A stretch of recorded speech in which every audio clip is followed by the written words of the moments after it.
MovieWeb.com. When did you start smoking? Recently. You know, you probably shouldn't be doing it at a gas station. It's an old wives' tale, Marshall. You just pretend like you fit in and you'll be fine. What kind of dragon do I have to slay to get a drink around these parts? What are you doing here? You can't be here. Who are you? I'm Sam. Big Sam, you're far slighter than I imagined. Looks like Zoe's telling you some tall tales then. What is the occasion, by the way? Zoe and I get married on Sunday. Really?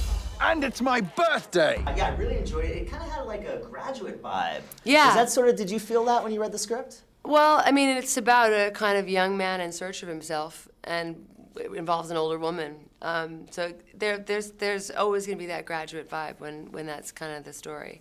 Although she's no Mrs. Robinson, she's kind of I don't know. She's Mrs. No One. That's what she is. She's Mrs. kind of can't figure out who she is.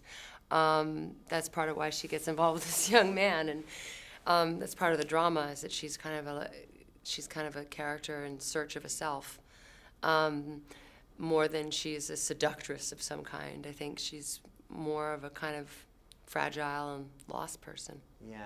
Could you talk a little bit about the relationship between her and Whit at the beginning of the film, and then when the character Sam sort of comes in and how it changes Well, that? I mean, the plot of the story is that my character Zoe is a woman who's had an affair with a younger man. And for all you know, who's your protagonist, Michael Angarano, who's fantastic.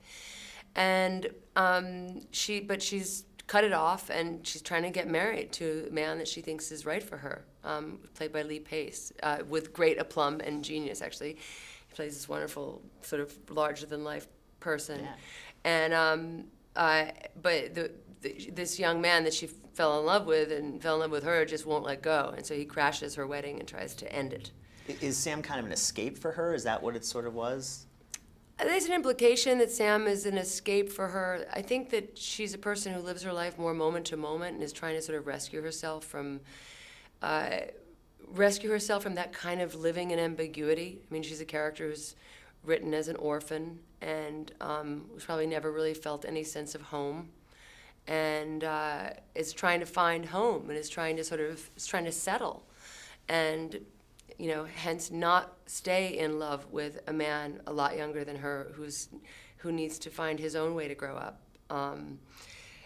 So yeah, I mean, there's sort of she's trying to move forward in her life, and Michael's character doesn't want her to.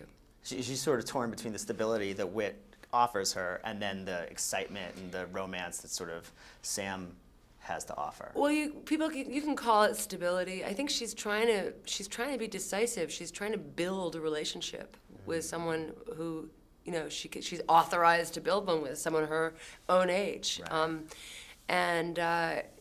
I think that she knows that she already shouldn't have interfered with the life of this younger person. It's not really a fair fight, but clearly, emotionally and on some kind of spiritual level, she's very tied to him. And it's kind of a story of how these characters have to work that out. Yeah. Michael gives a great performance in the film. Amazing. And I was talking to him, he told me that he actually created the character a little bit inspired by De Niro's role in The King of Comedy. That's interesting. Yeah, were you aware of that at all? No, I didn't notice The King of Comedy at all. But what was sort of your reaction to what he was doing? I first find Michael's work to be incredibly real and grounded and honest, and as an actor that's so nice, because when you're working with someone who's got that sort of honesty in their work, it just brings it out in you, or it gives you something. It brings it out in you, or it gives you something to hold on to that's very real and very truthful. Yes. And so I found it really a dream to work with him. Oh, great. Max, the director, was telling us that there was actually some difficulty on the set with some weather and some stuff like that. Was that difficult for you, sort of adjusting to that? It was sort of a quick shoot, right? It was a very fast shoot, but Max, you would have thought he had directed 1,000 films. I mean, Max never lost his cool. He never even looked particularly worried. I've seen very experienced directors on giant films with endless budgets stress and tantrum and freak out so much, and Max didn't. And there he is with this, this small budget that he felt bound and determined to stay on, and a wonderful cast and a very good script, and obviously a conspiracy of elements with weather and locations and, incidents, things that happen, and he always remained calm. Oh, that's fascinating. Yeah. As a first-time director, you didn't feel there was any learning curve. He just sort of hit the ground running. I think he's going to hit this world running. Perfect. And then finally, with the experience, was there anything that you took away from it, from doing this type of a film?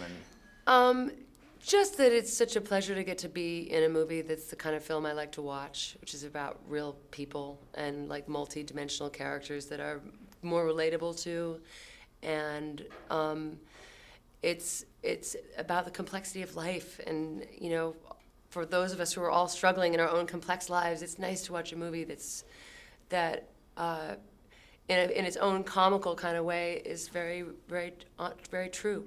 You said this is the type of movie you like to watch. Is It that is. where you are at in your career, choosing projects that are films that you would want to see as opposed to? Yes. It's usually a combination of things. It's the screenplay, it's the co-workers, it's the director. Sometimes there's one element that's particularly strong, not another. In this case, you have I'll be him first time, but you have this wonderful young director, this great script he wrote, and he assembled this fantastic cast. So in this case, I had all three of the elements. Sometimes just one of them is enough to make me go to work, but the cast, the writing, the director, but in this case, they were all together. Sam, stop standing on your toes. I like you the way you are.